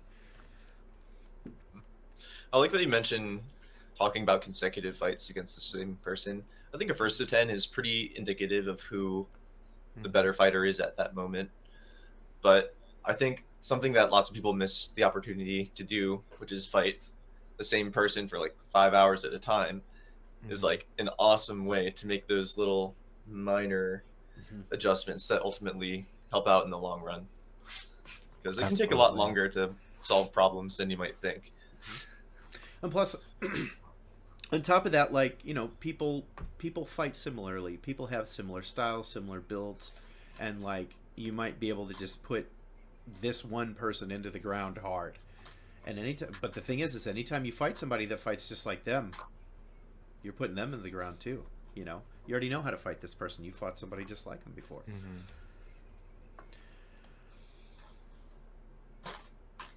How do you know you're getting better? There's an easy answer here, but we don't want the easy answer. Ooh. You know, I actually, my favorite way, that's sort of doesn't happen this way anymore, but my favorite way that I could always tell that I was getting better is that I'd fight somebody in an event, and then like I'd go to another event a couple of months later, and or maybe even a year or two later, and you know, they were beating me up before. And then next time I fought them, I was beating them up. Like now I was looking at what they were doing and I was like, oh, I know how to beat this. And then I beat them. So the one thing that I'd say is that it is sort of hard to tell, at least when you're not new, as you get better a couple of years in. When you're fighting against the people in your own realm or in your own park, it can be kind of hard to tell if you're getting better. Unless you're like sparring one person and then like versus them, you're going 50-50, but you're beating up everybody else more and more. But you can really tell you're getting better when you go fight somebody else who maybe isn't on the grind but was pretty good, or they're on the grind but now you're beating them up more. Like that's the easiest way to tell that you're getting better. The other way is also that you just like when you look at fights, you see them differently. Like you understand them better. That's the other way that you can tell that you're getting good. When you do stuff and you're like, I don't know why I'm winning, but I'm winning. That's good, but you don't know how good you're getting or whatever. But if you see a fight and you're like, oh, I know how to do this, that's how you can really tell. I'm going to shamelessly jump in on that and expand because I love that. There's this moment, and I think this might be the actual moment that somebody is good, is when that switch flips. And it's like there's lots of people that have like, this is the shot that I do really well, and I beat everybody with this shot, you know, or like these are the 3 things I do that whoop ass, right? When you're good, that moment is when you understand what's happening in the fight. You understand with methodical precision, this is what's happening. This is probably what my opponent's going to do. And you can just instantly put yourself in any kind of situation or do something maybe that you've never even done before, but it's the right move to do in that fight. You know, I don't really know this subject matter very well, but I think it's like Bruce Lee's kind of fighting style or mentality, where it's just like you adapt to whatever's happening in that moment and you know, do what is the right thing for that moment, instead of like, well, I'm going to throw a high cross because I'm good at Be high like cross. water. Right? Yeah. Yes, be like water. I think that's when you're good, is when you have the capacity to just your knowledge space is so large that in that moment you can adapt and change and do things and just throw weird shots or something that work because that's what the theory is telling you. You know, that's my thought. P1, Misty, what do you think? How do you know you're good? Go ahead, P1. Okay. I think that is an indicator of when you're good, but maybe the question is asking, like, what does it take to get to that point?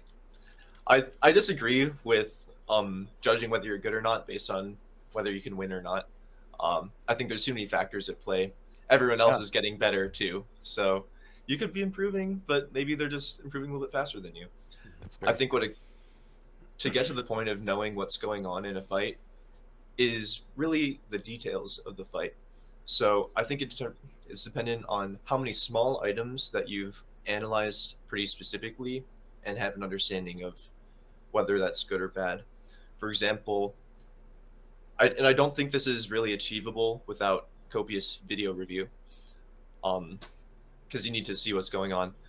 But something that is measurable is, do you pull your weapon back before throwing? Like something that you can see. Am I telegraphing shots more or less than I did a month ago? Another thing would be tells, or something that you do to indicate that you're doing something before you fight. Or it could be tendencies that you notice get you killed a little bit. Are you stepping in like too late or too early, like after your opponent has already conducted an action? So I think it's really the small things, the little elements or moments of a fight where you can see, am I doing this more or less than before? And that's how you can tell if you're good. And then ultimately, once you can do all that in real time and do many of those things at once, then you'll have that feeling of opening your third eye and knowing what's going on. Yeah. Yeah. I'd like to point out that after your opponent has conducted an action is the most stick jock fucking phrase I've ever heard in my life. For the record, Gotta exploit that action economy. it's straight out of Tisco's mouth. I swear to. Well, your opponent will conduct an action. That's stick jock thinking. I love it. I'm here for it.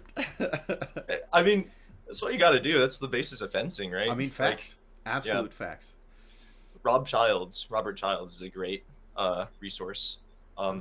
HEMA fencing guy. Okay. His whole thing is like, what can you achieve in a single action? So, Nice. Misty, what's up? How do you know you're better? Lack of stress. When Okay. you walk out of a situation with, or when you're in a situation where at one point you felt overwhelmed and it was a lot of impulse, not a lot of thought. When you're in that situation again, you're capable of thinking throughout the situation instead of just like loud noise, loud noise. It's just that calmness. Mhm. That's for me how I tell I'm getting better. Whereas like if I'm fighting like multiple people at once, am I capable of thinking it through, or am I just in there doing like letting the hands do what they can? If I'm fighting against a singular person, it's am I using the simple bag of tricks, or do I know he killed me here because of this? Make adjustments here, stuff like that. So I guess a clarity of mind when you're fighting, when you find yourself being less stressed, that's a pretty good direct indicator that you're getting better because you have more confidence, you have more knowledge, more tools. Makes sense. We're going to take it to chat. We're going to see if chat has any questions for us as we, get near the end of the show. But we still got time. So chat, been a if lot you got of questions. Oh, yeah, go ahead. Sorry. I was just gonna say there have been a lot of comments about specific training techniques that people have mentioned. Hell yeah. If I missed some, throw them up on chat now. We're happy to answer your questions.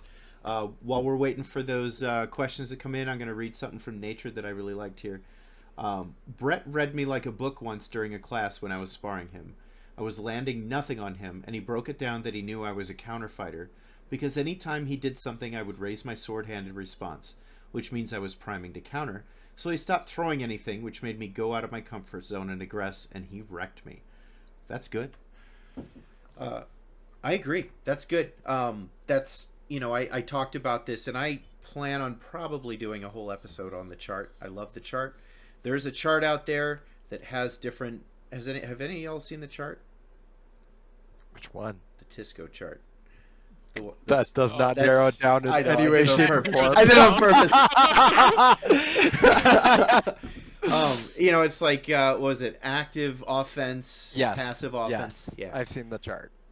I love So that chart. being able to completely change your fighting style on the dime based on what your opponent's doing. Like, I normally counterfight, so instead I'm gonna just aggress, because that's what's gonna work. I think that's that's good, is being able to change how you fight to better fit the situation, and you can get some wins out of that, So I think that's a great comment. Hot take. I think everyone's a counterfighter, Okay. right? Because so Some people like pushing buttons. if you want to say that you're a counterfighter because you'll never throw the first shot or take the initiative, okay, I guess you're a counterfighter. But I think it's pretty rare. Well, maybe I'm thinking about sword and board specifically. But if someone's in their guard, it's pretty difficult to just do something that will work unless you prompt them into an action that you can take advantage of. So I think ultimately, you're still a counterfighter if you're using body movement to make someone commit to something before you move. right? I don't know. It seems like a weird distinction to me. I think everyone can be a counter fighter, potentially. Like, or people of a certain skill level have that potential. I think some people. I know I used to crutch on it real heavy back in the day. That was just all I did. I wouldn't do anything. I'd wait for somebody to do something. I'd counter them out. You know. I think it's a heuristic that isn't necessarily like an 100% true thing. Yeah. It's just kind of like a vibe that you get from certain people that they prefer to wait for you to do something, or they prefer to do something very indirectly. That's that chart that you're talking about is, direct offensive Yeah. beats indirect defensive beats direct defensive beats indirect offensive beats direct offensive. I mean, nobody actually just like chooses one of those, right? Like you do all of them always.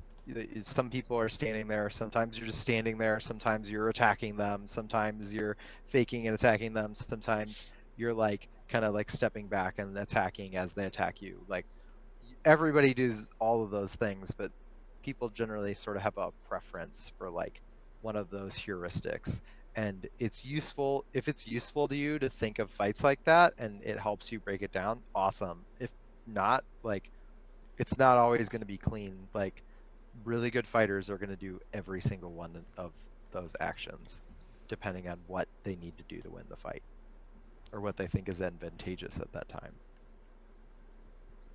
Yeah, I mean, if it's useful, then yeah, Hell yeah. no harm in thinking about it that way. If it's useful, use it. Kib Prime asks, "What is the most underrated weapon set in your opinion?" And I'm gonna offer some clarity on that question. I don't know if this is what Kib means, but this is what I want it to mean: is what is the most underrated, somewhat common, like not not a lot of people use quarterstaff. That's not very common. What is the most underrated, somewhat common, or typical weapon set in your opinion? Misty, you go first. I was gonna say the quarterstaff. Okay, I think that that's fine. uh, Go for it.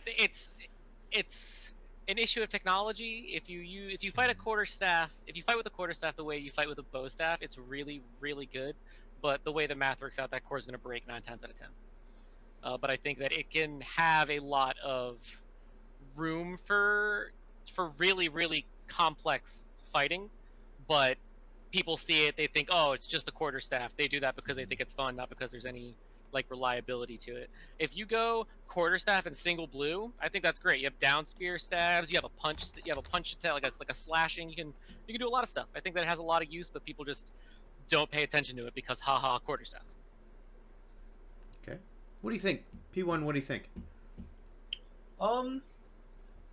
I this might just be Belgarth specific because I don't know armor rules in Amtgard, but I think a spear with full body armor and a dozer shield is really underrated.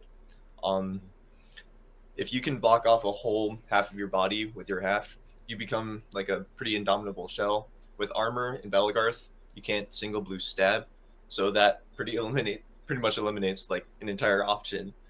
Um, and then I think it's pretty versatile too. So you can work on a field. Fighters like Batman have demonstrated it's viable in 2v2. Um, and I think it's a little bit different than Long Red just because you can retract, so you don't get stuffed as quickly. I think it lends to intelligent fighters who don't necessarily need to rely on the threat of shield breaking to pick apart openings at a variety of ranges. Horace, what's your take? I have a different one, but I want to expand on that a little bit in that I just want to point out that if you are wearing armor and you have a spear that is as long as their spear, there is a range if they don't have armor, there's a range at which you can kill them and they cannot kill you because they can only stab you one-handed, which does not go through your armor, and you can stab them one-handed, which does still kill them. I totally agree with you that that's underrated, wearing armor and using a spear. I think that the underrated style that's common is two stick. I think that having two swords is mega OP. I just think that it's kind of hard to pull off. So that's why it's underrated. But if people who are really good at two stick are like absurd, it is just it has more options, especially versus sword and borders, who are the most common other people. You just have more options than them. Mhm. It doesn't mean that you're necessarily guaranteed to win, but if you're really good at it, you can eat sword and borders alive. Um, and they're still going to be more like field effective in general because it's easier to fight with a shield, and like fighting against poles is way easier. But you can do fight against everyone with two sword. Archers are a little bit harder, but you can always carry a punch or something for, when you're far away. But two stick is very, very good, and I think that kind of gets a reputation as something that only like super, super dedicated two stick people do, um, which makes sense because it is kind of hard. But yeah, that's like it's kind of a gross fighting style. That was my answer too. Two stick, especially in Belgarth. You just don't see it a lot. Um, Yeah. and I think in field battles, a lot of times you get nailed with arrows, you get speared with a spear, and that kind of sucks. I know with me personally, a lot of my two stick fighting involves stabbing with my left hand into the pocket, and with armor, that doesn't work. But that being said, like you can absolutely, because you don't see a lot of flow and bell, people don't know how to fight against it.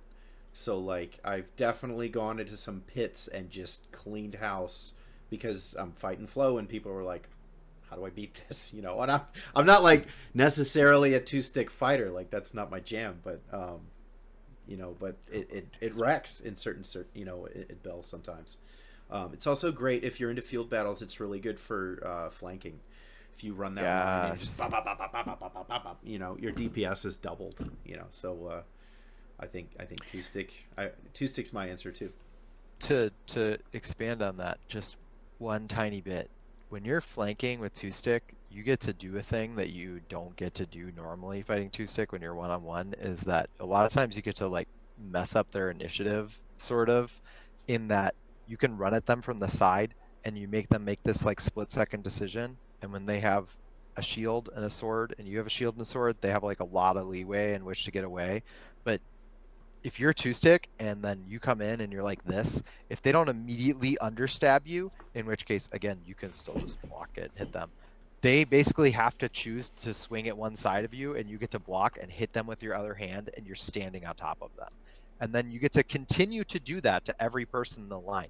It's a kind of crazy fighting style for even flanking like that. You can really put the hurt on a lot of people because you're making them just make these really fast decisions that are usually going to be very predictable for you. And if you can continually predict that because you've done it enough times, like you'll just absolutely shred lines. It's probably a difference of culture, but I don't think that two stick is underrated. I think it's underutilized, Okay. but I think it's underutilized because it's rated so highly. People recognize that it's a weapon set that requires a higher level of skill to achieve the same level of proficiency that you would with other skill sets. So I think it's highly rated, but I would agree that it's underutilized. Okay, that's fair. That's a fair distinction. Hi, Noah. I want to say hi to Noah. Thank you, Casey, for the tier 1 sub. We are one sub away from a goal, so if anybody wants to subscribe, we can hit that goal. Especially if you have Amazon Prime, that's free. It doesn't cost you anything. You can just subscribe for free. That'd be cool.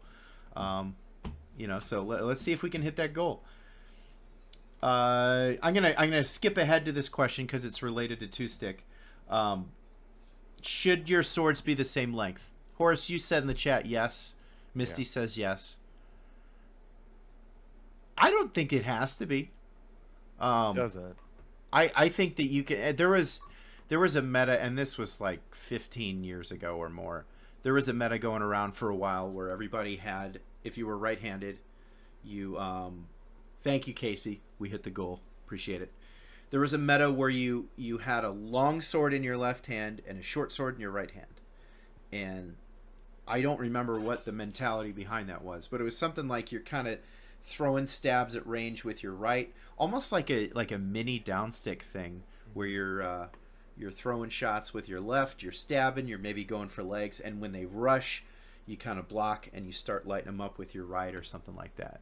There was a meta that was a thing. I've tried it. It's fun. What's the context here? Tournaments or field fighting? Uh, Both. both. I think that it's important for both, and the reason is that if you have one sword that's longer than the other, then it's very difficult when you switch your feet because your range changes significantly, and so you're basically committing to fighting in one foot position forever. That's fair. Because it's going to be the foot position that works best for why you're doing it. So you can get used to it, but and that's fine. If that's how you want to fight, go for it. But I personally would not do that because I'm not always going to fight the person that I'm fighting with my feet facing the same way. So I'm usually going to hand match, and if they're right-handed, for instance, I'm going to put my left foot forward and I'm going to fight them with my left hand forward. And if my sword is short, then when I'm swinging at them, I'm just going to have less range because that's the weapon that's closest to them. So I'm basically like making myself not be able to hit them as much. And then when I fight with my right, now all of a sudden my right hand weapon's really far close to them. And maybe that's what I want, but then my left can't actually do anything in the fights unless I'm on top of them. And so then my left hand is basically taken out of the fight and I'm only single blue swording. So I ideally want to have both of my weapons the same length or at least long enough so that they can both still participate just as much. You know, if you have one sword that's like an inch shorter than the other and they're both like 33, 34, who cares? That's probably fine. But ideally you want them to both be long enough that you can fight with both so that you can switch your feet depending on who you're fighting. And also, even if I would normally do that, there are some people who it's easier to fight goofy footed. So you don't want to have to switch your swords to make it work when Makes you're sense. in the middle of a fight on the field or a tournament. That's what I Having was the option. gonna. Oh, go. That's what I was gonna say. The same thing with horse. I completely agree with the ranged aspect. But if you get armed, you have to then decide which sized sword is the one you're going to maintain. Are you just gonna drop, or are you gonna swap? And sometimes even just those micro fractions of decision making are gonna get you killed in our games. That's fair. P1, what you got? What's your build? For tournaments, I think I'm kind of in the Raven the Swift camp, where I think fighting someone hand matched is a useful skill to have if they're not used to it, but ultimately it's not needed. I've seen some success using a max blue in Bell one hand and then like a 36, 38 in the other. I think it's useful if you don't practice flow a lot and you can confidently fight them at range with one hand. And if you're willing to switch to your left hand forward as they close the distance, the range disparity between the two swords will give you extra time to make that adjustment, which makes foot changing a little bit more viable, especially if they're really good at closing. I think if you're fighting against a board, then less useful, because I think the main advantage of having two sticks is having the option to do stuff with both. At least in my experience, I haven't fought flow on the field for a long time, but being able to poke with either hand to move the shield around, I wouldn't want to give that up just because one isn't as long as the other. Makes sense. Although swords are a lot lighter than they used to be, so it's easy to throw behind your head and fight in short range with longer gear as well. So I don't know. Ricora says, as a newer fighter, I know that many people sandbag during sparring. Would it be better to ask them to wreck me inside? That's what they accidentally said. Would it be better to ask them to wreck me instead? Would I learn more that way? So, translate that a little bit is, if somebody's newer, do they want their opponent to go hard, bow, and just murder them every time? Or do they want their opponent to sandbag a little bit, make it slower for them to fight? From a learning perspective, I'm trying to get better. What do we think? I think that there is a point of disparagement where it is counterproductive. If you're dealing with someone who is vastly better than you and they're holding back, sometimes that's for you to learn.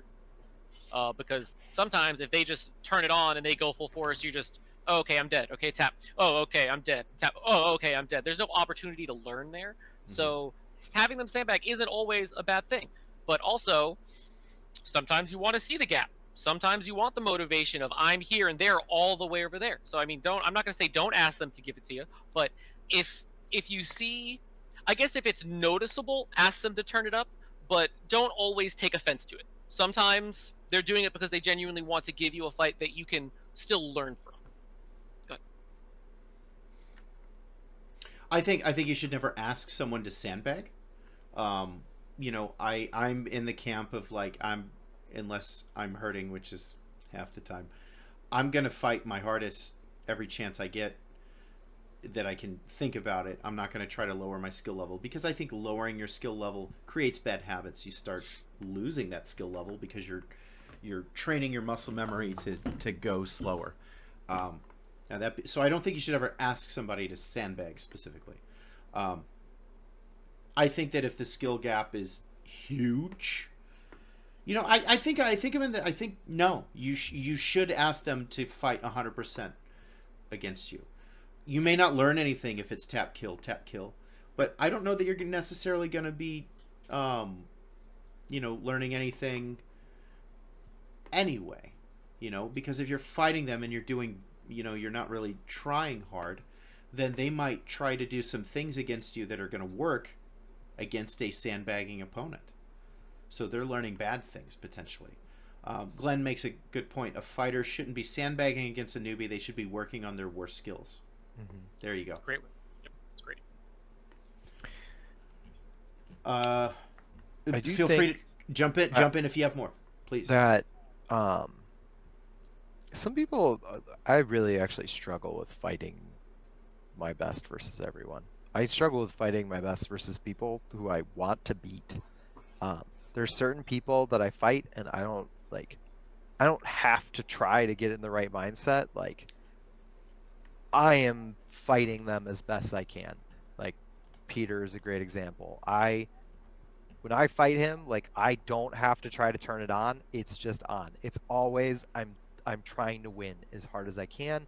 I'm doing my best as hard as I can. There's like nothing to work through.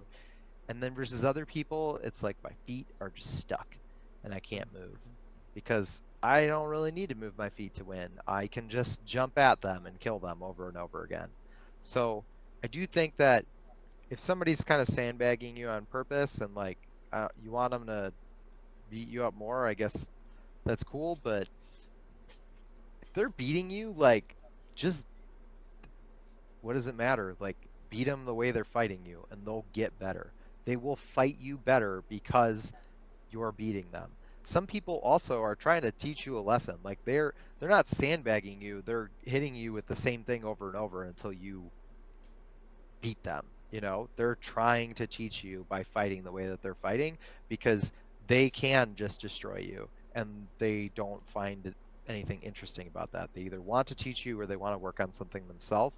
And that's another thing that I would say too, is just fight your best always, because they might be trying something too. Like, I go to practice and I practice a thing that I want to learn, and that's not always going to win as hard as something else that I can do. I might be like really practicing watching what somebody's doing, and then they do something weird that I'm not looking at and they kill me. And if I was fighting differently, maybe that would work, but I'm like trying to get this one fake to work over and over. So I wouldn't worry. Like, if you want somebody to fight you a different way, you can ask them. But really, if you feel like they're sandbagging you a little bit, like, fight hard and beat their ass. Like, they'll turn it up. They'll start fighting you hard because people that, you know, are good, they'll want to beat you. I think if a fighter is, oh, sorry, last thing. No, go ahead. Yeah, I think the best approach probably is, if you are a higher level fighter than someone else, is to throw a high quality but simple thing over and over and over at them, like Horace was saying. So there's no reason to go any slower or throw something worse. But if you throw the same thing and you're not varying it just enough so that you keep beating them, then they're going to overcome it. And that's a good way to keep them in that zone of proximal development, you know, where it's like still achievable. Yeah. Elias asks, not Evias. Elias asks, what's the best way to continue improving where there are no fighters who can challenge you within a few hours' drive? Not an issue for me currently, but curious. Yeah. I think, like I said, I think the best way to continue improving where there are no fighters who can challenge you within a few hours' drive. Not an issue for me currently, but curious. 'Cause, like I said, I think I think we already answered this question. You Yeah, know, there's a lot of different ways. Yeah. There's tape review, adding small bits of training to your regular weekly play. Glenn put a great thing. If you're the best one in the area, every time you're fighting someone, you're working on your worst skills, because that's even with the other people's skills, or however you wanna word it. I agree. Like, go single sword. You know, um, go single sword against them. You know, use like P1. That's when you go flow, and you know, train out your flow against them. Um, you know, that's when you know, or like, you know, like Horace was saying, you know, do some kind of like, I want to land this shot, and tell them, say, hey, this is the shot I'm trying to land. I'm gonna try to land this. Yeah, one. call it. Out. You know. Yeah, so work on your skill sets, or do something like, if you're an aggressive, like I always get the first hit, then you're not allowed to kill somebody until, and don't tell them this, but you're not allowed to kill somebody until you've blocked X amount of shots. If you're counterfighter type of person, be like, you got to get the kill before they throw anything. You know, set different weird goals for yourself to kind of train you in different ways, so that the fight is harder for you. You know. At some point, you could just use a dagger. At some point, they're going to win. You know, just keep sliding that slider back. Grow out to grow up. If you Mhm. find yourself plateauing, do something completely different. You're gonna Yeah. gain a new perspective. You're gonna gain different skills. You're gonna gain that are from a different point of view. So when you go back to the main thing, you have not only a better understanding of other kits so that you can read better, but a better understanding of your kit because you're fighting against it now instead of with it. 2v1. That's Yes, another way. 2v1s are 2v1. great. What's the best blue length? 34s. 34? 34s. I'm make the balance 35. perfect. 35 is great for me. I like for Bell. Yeah, I like max blues in tournaments. Okay. I'm also a fan of 40, 41. Okay. Yeah. Horace, what do you think? I think it depends on you as a person. I think that I was actually answering, is it Ricora? I'm sorry if I say it wrong, but the reason that you should have a sword that when you stand up, your sword, like, you can kind of like do this and it's not hitting the ground. It's like barely brushing the grass, maybe if you're in a grassy field, is that when you swing that sword at someone, you're going to be able to control it. You're going to be able to continue to move it around, right? It's going to be movable and maneuverable, and you're going to be able to continue to manipulate it in a way that you can fight with it effectively. And then also, when you swing that sword, if it is well made, I think it's the moment of inertia or the point of percussion, that moment at which the maximum amount of force that you can generate by swinging the sword, and when it's well balanced, is going to be at the tip. Like, you're going to be able to do that, and then you're also going to be able to like recover from it. That's why you want the sword to be a certain length. So for most people, that is going to be like 33, 34. Maybe for B1, it is like 40. I'm not as tall. Like, if you can effectively control it and do it, that's great. Like, fight with what you're comfortable with, but I think for most people that is a good length, and it's going to vary a little bit. If you're shorter, it will probably be a shorter sword.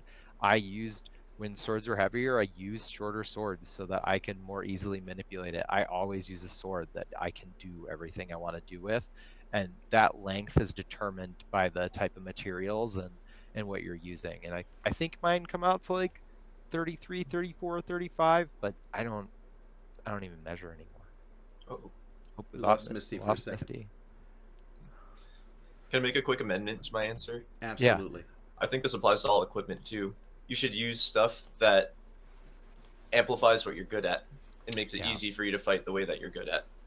So if your outside game is good, having a long weapon, and you're strong enough to handle it, go for it. Maybe if that's the only thing you're using while trying to improve, not a good option. But if you're trying to win on a certain day, that's what you should go with. Makes sense. So we got one more question I'm going to take here. Ricora says, I am a shorter fighter. I thought it would be better to fight with longer swords for the reach, but I was told recently that the sword length should correlate to my reach. I'm curious how you guys feel about this perspective.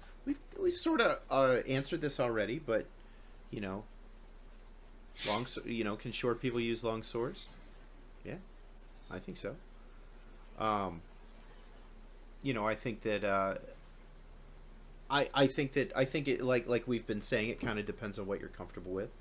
I love, especially on a ditch line in a field battle, I love using a really long sword. Because sometimes it's I like to close.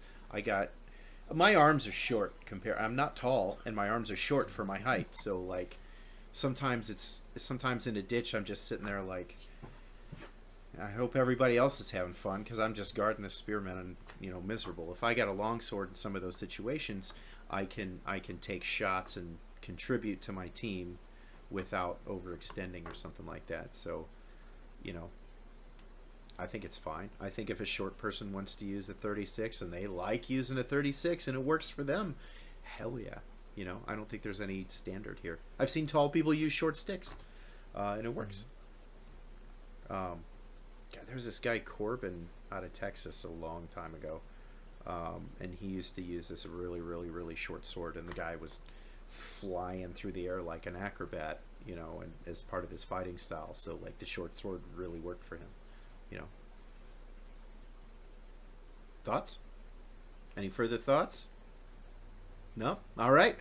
Oh, I do want to say that even if your sword is a little bit shorter, like your reach is longer than you think, because everybody's able to move, and even though your maximal reach is still going to be shorter than someone else, because you're always able to reach within a step of where you are, you can still reach people who are longer than you, and sometimes you can even reach them first, even though they should have the ability to hit you first. Like that is a skill that you can work on. So like don't worry so much if you're shorter or your reach isn't as far.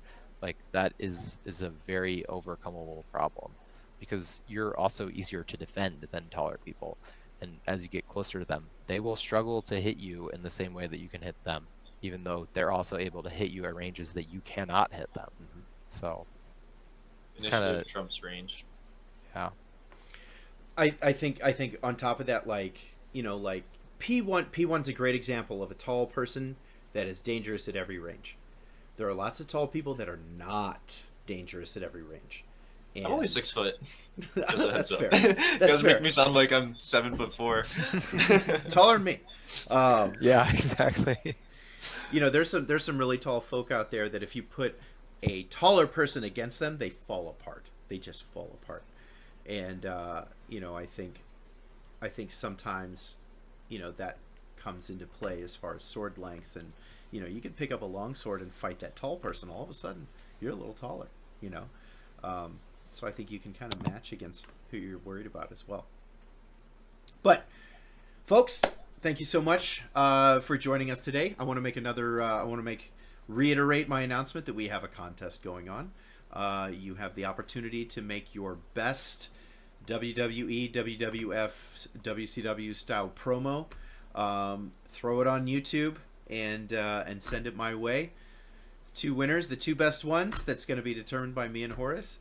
Should we each pick one? Like, this is my favorite, this is your favorite, and they host the show, or is it we both agree that these 2 are the best? Host the show. This changes every time. I love it.